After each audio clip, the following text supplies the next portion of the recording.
I confess, though, to being skeptical that putting these countries in the lead would have more success, that they have more influence over Iran than, say, does the United States and the other P5+1 powers. Insofar as I think that most of the things that Iran wants out of these negotiations they in their view, can really only be delivered by the West and not as much by regional powers. But there is something more fundamental, and I notice this whenever I come to a discussion of Iran policy, which is that the divergences in these discussions usually begin with the basic premise of the argument.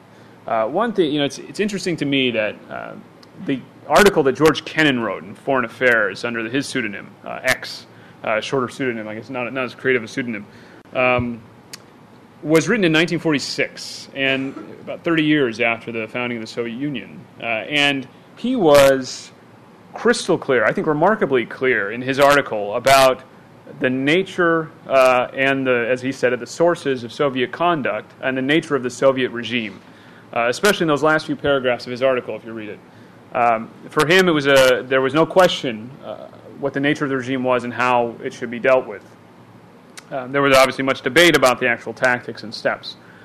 We haven't reached that kind of consensus, I think, about the nature of the Iranian regime and how to approach it. And usually, so I think that we usually diverge on first principles in these discussions. Is this regime a sort of a mafia-like regime that's really looking only out for its own interests, or is this a regime that desires better relations with the United States and has been frustrated in that? I think that there's a big debate about this very basic premise. And so I don't agree with the premise with which this article begins, which is that Iran is not necessarily seeking nuclear weapons and that the threat posed by Iran is exaggerated. The evidence that I have seen, the findings, I think, of intelligence agencies all around the world, not only here in the United States, is that Iran is seeking nuclear weapons. And in my view, a nuclear-armed Iran would pose a very significant threat, not only to the region, but beyond. There's also this aspect of the article which suggests that human rights and democracy, support for human rights and democracy in Iran is something that is essentially somewhat inconvenient, that sort of outsourcing the diplomacy to countries in the region would allow us to not get tripped up by this issue. I think that that's probably unfair in terms of the way the United States thinks about this issue. It's not something we're seeking, I think, to avoid or sort of put behind us. It is a real concern which needs to be addressed and can't be put aside in the context of any negotiations. But the basic premise of the article is a carrot and sticks approach. I think this is the same kind of approach, the same basic structure that the United States is in fact pursuing at the moment. The carrots, in this case, in the article, are the various benefits that would accrue from greater regional cooperation for Iran and for the other countries. The sticks are implied, I think, mainly in the article, but they're the consequences that would flow to Iran and to others from not having this kind of cooperation and from instead pursuing a reckless nuclear weapons program.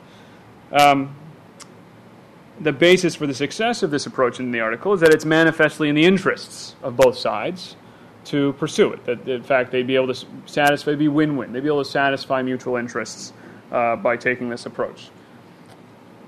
It's easy to see, I think, why it's hard to argue, in fact, with the idea of peace and stability, right? If this could work, then why not?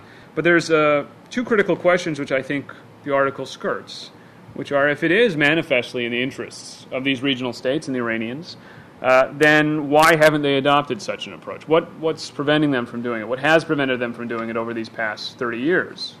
And then second, if Iran is really interested in a deal, then why has it so soundly rebuffed the overtures of President Obama, who I think most of us in this room would agree are probably the best chance they will get for engagement? Certainly, I think that President Obama was earnest in his desire for engagement. Maybe still is. I think there's three possible answers to these questions. First is that maybe the states don't correctly perceive their own interests. I think we can dismiss this. The states, I think, understand their own interests better than we do. Second, they've been blocked somehow from pursuing their interests by Washington or by others. I don't think I would put any stock in this either. I think recent events demonstrate that our allies will act in their own interests, and they're not sort of acting in lockstep with Washington when they see it fit to do otherwise. Third is that perhaps there's a misapprehension here of the interests of both the regional states and of Iran. And this is the one you probably can guess I believe is correct, and I want to explore a little further. I do think these states view the Iranian nuclear program as it stands as very threatening, probably as even a greater threat than we here sitting here in Washington feel it is. I think that there's basically certainly amongst governments a shared view of this across just about every government that's close to Iran. I think this view is based in part on their understanding of the Iranian regime. As I said, they've lived next to this regime for 3 decades, and also just their proximity to this problem. And their understanding, I think, also of how the Iranian regime sees its own interests. And that's really what I want to talk about as I discuss the current state of play. This article, it argues something which I think is a point that both the Obama administration and the Bush administration made regularly, which is that nuclear weapons would ultimately not be in the interests of the Iranian regime, that they would harm Iran's security as opposed to enhancing it. I don't think that the Iranian regime believes this. I don't think that they buy this argument. The regime's top interests, I think, even more than economic prosperity or regional stability, are first the regime's own survival, and second, the defense of Iran against what they perceive as external threats to Iran's territorial integrity, or again to their system of government.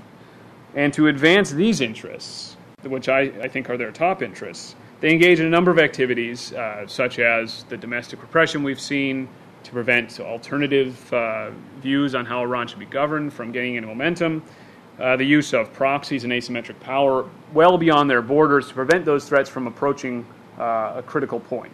Obviously, that has taken on greater urgency for them as U.S. troops have been in Iraq and Afghanistan, and you've seen them working with proxies in both places. It's not outrageous. In fact, I think that we can see why they would think that nuclear weapons fit into such a strategy. You can engage in this type of activity, but Iran couldn't hope to match the United States in terms of conventional power or even with its asymmetric power. A nuclear weapon as a deterrent fits into this strategy in the sense that it would put them in another league when it comes to their defensive capabilities. And given this, I think that I've grown increasingly convinced that the regime's strategy is to develop a nuclear weapons capability, if not an actual weapon, whatever the cost to Iran, while counting on the international community to eventually forgive them and accept them back in the sort of community of nations down the road. And I think that essentially to have their cake and eat it too. And I think that the model they look at are countries like Pakistan, where in fact this is the basic sequence of events that took place. I don't think they see, for example, the North Korea model as applicable to them because they see Kim Jong-il as engaging in other types of behavior which they wouldn't compare themselves to.